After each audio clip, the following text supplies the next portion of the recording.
আমরা আছি এখন পূর্ব বর্ধমানের এমন একটা মন্দিরে, যেই মন্দিরে মাঝরাতে শোনা যায় ঘুঙুরের শব্দ। একটা ছোট্ট গ্রামের মধ্যে এই মন্দিরটি, কিন্তু গ্রামবাসীরা শুনেছে এই ছমছম শব্দ। মনে হয় যেন গোটা গ্রাম জুড়ে কেউ হেঁটে বেড়াচ্ছে, আর মন্দিরের চারিদিকেই এই শব্দটা শোনা যায়।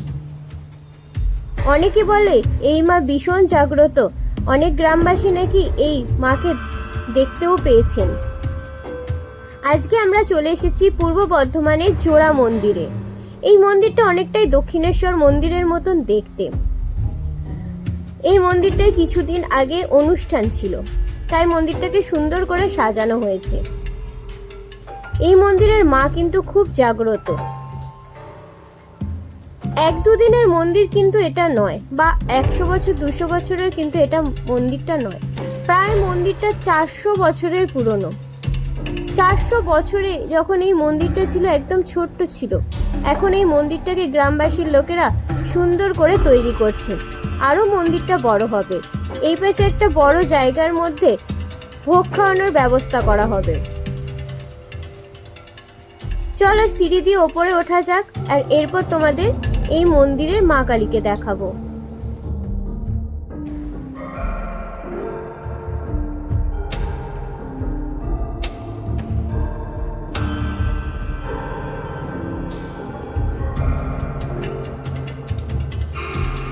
হ্যালো বন্ধুরা, welcome back to my channel Rima station. আমি তোমাদের রিমা। আজকে আমি চলে এসেছি প্রায় 400 বছরের পুরনো একটা মন্দিরে, যে মন্দিরটা কিন্তু বর্ধমানের মহারাজের আমলে নির্মিত।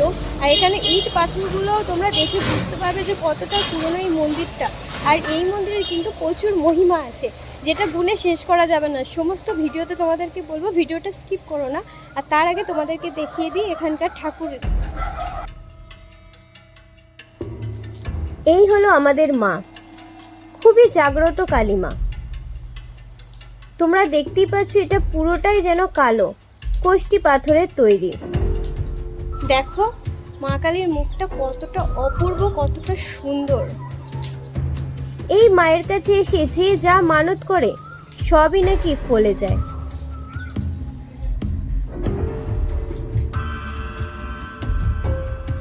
এই মায়ের কাছে তোমরা পুজো দিতে এলে শুধুমাত্র নিয়ে আসবে লাল ফুল, লাল জবা ফুল। আমরা সকলেই জানি কালী মায়ের কিন্তু লাল জবা ফুল খুব পছন্দের।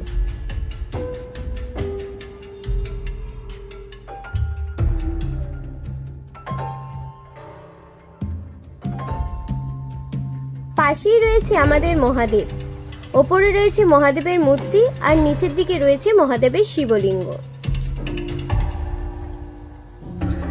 এখানে কিন্তু নিত্যদিন পুজো হয়, সন্ধ্যাবেলায় আরতিও হয়। এই মন্দিরটা একটা গাছের মধ্যেই দুটো মন্দির। এক পাশে রয়েছে আমাদের মা কালী, আর এক পাশে রয়েছে আমাদের মহাদেব। তাই এই মন্দিরকে জোড়া মন্দির বলা হয়। মন্দিরটা কিন্তু একসাথে জোড়ায়। এই মন্দিরে তোমরা যদি পুজো দিতে আসো, তোমরা কিন্তু নিরামিষ খাবার খেয়ে আসবে। এই মন্দিরের মা এতটাই জাগ্রত, কোনো আমিষ খেয়ে কিন্তু এই মন্দিরে পুজো দেওয়া যাবে না। এখানকার গ্রামবাসীদের মুখে শোনা যায় এই মায়ের কাছে যে যা মানত করে সবই নাকি পূর্ণ হয়।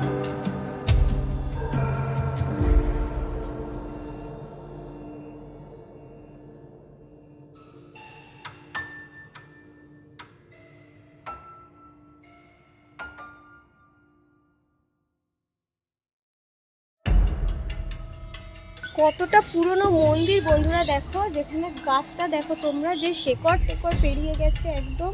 আর দেখো কতটা শক্ত, জাস্ট এই মন্দিরটার প্রচুর মহিমা। এখানকার মানুষদের মুখে শুনে এই মায়ের কিন্তু প্রচুর মহিমা আছে। আর এখানে কিন্তু গাজন হয়, এখানে সাংবাদিক থেকে শুরু করে সমস্ত।